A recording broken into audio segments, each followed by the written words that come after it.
हमारे साथ हैं वैदिक संस्कृति के अध्येता डॉक्टर अरुण कुमार जायसवाल जी। नमस्कार। नमस्कार। नमस्कार। श्रीमद् भगवत गीता के 3 अध्याय का 40वां श्लोक। इंद्रियाणि मनोबुद्धिरस याधिष्ठानमुच्यते एतैर्विमोहयत्येषा ज्ञानमावृत्य देहिनम्। इंद्रियां, मन और बुद्धि ये सब इसके वास स्थान कहे जाते हैं। यह काम इन मन, बुद्धि और इंद्रियों द्वारा ही ज्ञान को आच्छादित करके जीवात्मा को मोहित करता है। काम के वास स्थान क्या क्या माने जाते हैं? हमारी पसंद नापसंद किस पर निर्भर करती है? अच्छा ये बताएं, हम बार बार मोहित क्यों होते हैं? भगवान कहते हैं काम पैदा होता है संग से। जिसके साथ व्यक्ति रहेगा उसी की कामना, उसी की इच्छा पैदा हो जाती है। वह फिर व्यक्ति हो, वस्तु हो या परिस्थिति हो, उसके साथ चिपकना मन का धर्म है। हम संग कैसे प्राप्त करते हैं? इंद्रियां से। कोई दृश्य अच्छा लगा, कोई श्रव्य अच्छा लगा, इंद्रियों से हम संग प्राप्त करते हैं।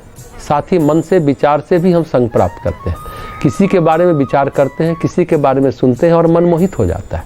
विवेकानंद अच्छे लगे, रमण महर्षि अच्छे लगे। क्यों अच्छे लगे? उनकी किताबें पढ़ी, उनके बारे में हमने सुना, इसलिए अच्छे लगे। किसी के बारे में विश्लेषण किया, अच्छा लगा। तो बुद्धि से भी संग प्राप्त होता है। इस तरह इंद्रियां, मन और बुद्धि, इनसे संग प्राप्त होता है। संग से प्राप्त होता है काम, क्योंकि संग से ही काम जन्म लेता है। इंद्रियों से, मन से, बुद्धि से सत्संग कम होता है, प्रायः कुसंग ज़्यादा होता है। ये संग कैसा होता है? कहीं होता है राग, कहीं होता है द्वेष। हम दोनों जगह बंधे रहते हैं। हमारी पसंद और नापसंद, लाइक एंड डिसलाइक, इनके द्वारा तय होती है। किनके द्वारा? इंद्रिय, मन और बुद्धि के द्वारा। जो हमें पसंद आया वो हमें चाहिए, हमेशा के लिए चाहिए। जो हमें पसंद नहीं आया वो हमें नहीं चाहिए, कभी नहीं चाहिए।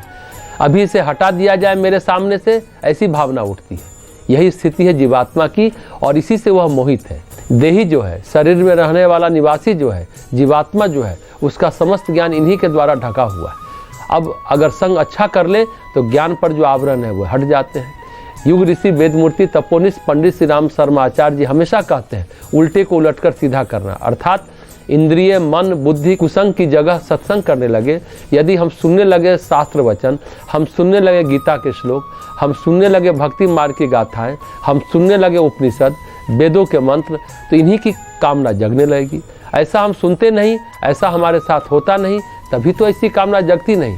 तो हम हर वह चीज़ प्राप्त करते हैं इंद्रियों के द्वारा, मन के द्वारा, बुद्धि के द्वारा, जिससे हमारे ज्ञान में और राग पैदा हो। अंगारा दहकता हुआ अंगीठी में है तो कुछ भी जला देगा। अंगारे में राख पड़ती जाती है तो अंगारा बन जाता है चिंगारी, अंगारा नहीं रहता। अब चिंगारी को अंगारा बनाने के लिए फिर से ईंधन जुटाना पड़ेगा, फिर से सारे सरंजाम जुटाने पड़ेंगे। तो ज्ञान है आवृत, ज्ञान है ढका हुआ। ज्ञान किस तरह से ढका हुआ है? जैसे अंगारे के ऊपर राख।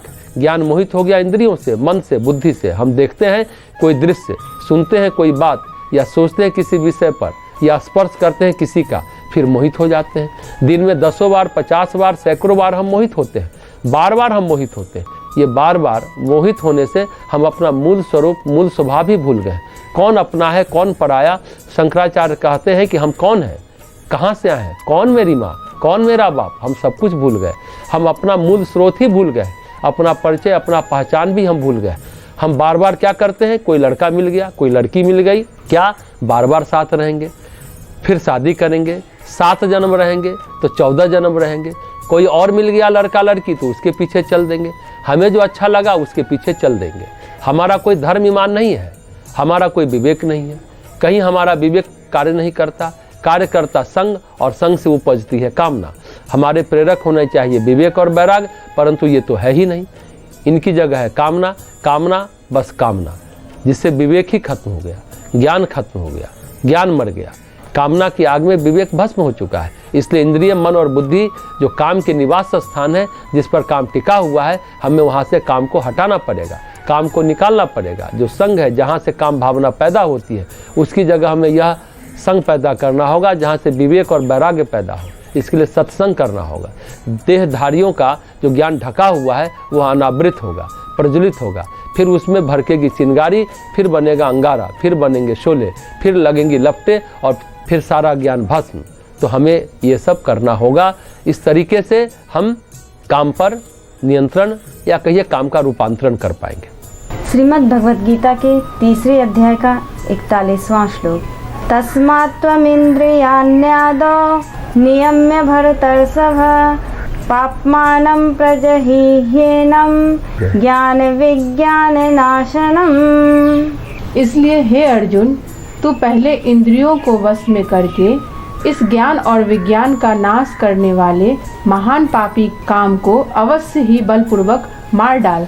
इस काम से कितने अनर्थ पैदा होते हैं। पाप को पैदा करने वाला काम कैसे मर सकता है। तपस्वी व्यक्ति भी पतित हो जाते हैं, क्यों? ऐसा क्या करे जिससे वे नहीं गिरे? आध्यात्मिक दृष्टि से ज्ञान और विज्ञान में क्या अंतर है? काम जो है वह संग से पैदा होता है। पहले हमने इस पर चर्चा की है। काम से नष्ट होते हैं ज्ञान और विज्ञान। विवेक से ज्ञान और विज्ञान का अंकुरण होता है। अगर विवेक है तो ज्ञान होगा। आध्यात्मिक दृष्टि से ज्ञान और विज्ञान में फर्क है।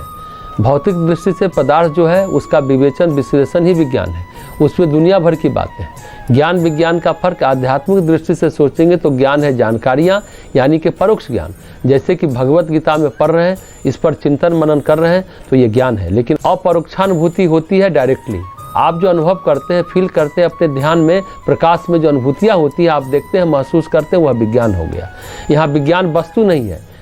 ज्ञान में आप शास्त्रों को श्रवण करते हैं, चिंतन करते हैं, मनन करते हैं, लेकिन शास्त्रों की अनुभूति जब प्राप्त करते हैं तो वह विज्ञान हो जाता है। तो क्या हुआ? ज्ञान पहला चरण है विज्ञान का। पहले आप ज्ञान प्राप्त करेंगे, पहले आप कोई बात सोचेंगे, पहले आप कुछ विचार करेंगे, फिर आप उस पर प्रयोग करेंगे, एक्सपेरिमेंट करेंगे, फिर आप उसे अनुभव करेंगे। तो ज्ञान के बाद विज्ञान की ओर भी आपकी गति होगी। लेकिन विज्ञान होगा तभी ये सब घटित होगा। पर यह काम जो है, भगवान कहते हैं कि ज्ञान और विज्ञान दोनों को नष्ट कर देता है। काम क्या करता है? विवेक को आच्छादित कर देता है। विवेक अंकुरित ही नहीं हो पाता, विवेक जन्म ही नहीं ले पाता, इसकी अभिप्सा हो ही नहीं पाती।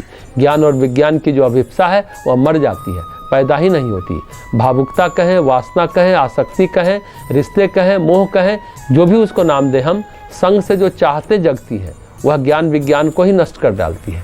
राष्ट्रपति डॉक्टर APJ अब्दुल कलाम ने एक बात कही थी, मैं जीवन में इतने सारे काम कर सका, क्यों? क्योंकि मेरे पास रिश्ते नहीं हैं। रिश्ते में हम कमज़ोर हैं। हमारे पास बहुत सारे रिश्ते नहीं हैं। हमारी भावनाओं का बंटवारा करने वाले बहुत लोग नहीं हैं। सच्चाई ये है कि हमारे व्यक्तित्व में भावनाएं मूल है। व्यक्तित्व की ऊर्जा है, वह हम में वेग पैदा करती है, गति पैदा करती है, मोमेंटम पैदा करती है। भावनाएं आपके जीवन में गति पैदा करती है। मान लें कि आदमी के मन में भावना जगी कि हम सिनेमा देखें। जैसे ही भावना जगी वह उठकर खड़ा हो गया। बैठा जाएगा ही नहीं जब तक वह भावना पूरी नहीं होगी, तब तक वह कुछ से कुछ करता रहेगा। भावनाएं एक मोमेंट पैदा करती है जीवन की किसी दिशा में। अगर वह वासना की दिशा है तो उसी दिशा में, अगर वह साधना की दिशा है तो वह उसी दिशा में गति पैदा करती है। भावनाएं जिस दिशा में है, क्रियाशीलता उस दिशा में बरकरार रहेगी। वह फिर इंद्रियों की दिशा हो, मन की हो या आत्मा की हो। तो भगवान कहते हैं सामान्य क्रम में भावनाएं व्यक्त होती हैं इंद्रियों के माध्यम से, वासनाओं के माध्यम से। ये सामान्य जीवन का फर्क है। देखने, सुनने, छूने, स्पर्श के माध्यम से भावनाएं अभिव्यक्त होती है। अगर इनकी दिशा बदलनी है तो इंद्रियों को नियम में रखा जाए, संयम में रखा जाए। इंद्रियों के प्रति मन न मुड़े, पर मन तो मुड़ेगा। जब जब मन मुड़े तब तब विचार करके विवेक से ज्ञान विज्ञान की ओर मोड़ा जाए। अगर ऐसा हो सका तो जो पाप को पैदा करने वाला है काम, वह मर जाएगा। कैसे मरेगा? इंद्रियों को मारने से, क्योंकि काम की गति इंद्रियां हैं और राम की गति आत्मा है। बहुत अच्छी बात है। काम की गति इंद्रियां हैं और राम की गति आत्मा है। हालांकि ये बहुत कठिन है, इंद्रियों का नियमन, संयमन। क्यों कठिन है? इसलिए कि जहाँ मन रमता है वहाँ इच्छाएं पैदा होती हैं। अगर मान ले कि घर में बैठे हैं, बरसात हो रही है, पकौड़ी खाने की इच्छा हो रही है, चर्चा चले पकौड़ी बड़ी अच्छी है, बरसात के मौसम में पकौड़ी बनाई जाए तो पकौड़ी की तरफ मन भागने लगेगा। फिर थोड़ी देर में लगने लगेगा कि पकौड़ी खाई जाए। ऐसा स्वाभाविक है। जहाँ जहाँ मन विचरण करेगा वहाँ वहाँ इच्छाएं जगने लगेंगी। अगर मन शांत चिंतन में लगे, साधना की जाए, तपस्या की जाए, ऐसी इच्छा होगी तो कई बार ऐसा देखा जाता है कि तपस्वी व्यक्ति का भी पतन हो जाता है। जप कर रहे हैं, ध्यान कर रहे हैं, फिर गिर जाते हैं धड़ धड़ा कर। ऐसा क्यों होता है? साधना के साथ स्वाध्याय और सत्संग नहीं होता। 24 घंटे आप जप नहीं कर सकते, मन थक जाता है। और जब मन थक गया तो विचरण करने के लिए मन के पास वही चीज़ें हैं और इसलिए इसमें गिरावट आना स्वाभाविक है। लेकिन साधना के साथ स्वाध्याय का दौर है, चिंतन करते हैं स्वाध्याय का तो नहीं गिरेंगे। अगर साधु के साथ सत्संग नहीं होता तो मन इंद्रियों में रमण करने लगता है। एक दिन खाना नहीं खाया, दूसरे दिन खाना खाया, मन इंद्रियों में रमा। इंद्रियों में रमे, मन में रमे, इसके लिए स्वाध्याय चिंतन ही समाधान है। ये महत्वपूर्ण बात है। स्वाध्याय और चिंतन ये अगर हम कर सकते हैं तो अपने मन को हम ऊर्ध्वगामी बना सकते हैं, ऊपर की ओर ले जा सकते हैं अपने चिंतन को।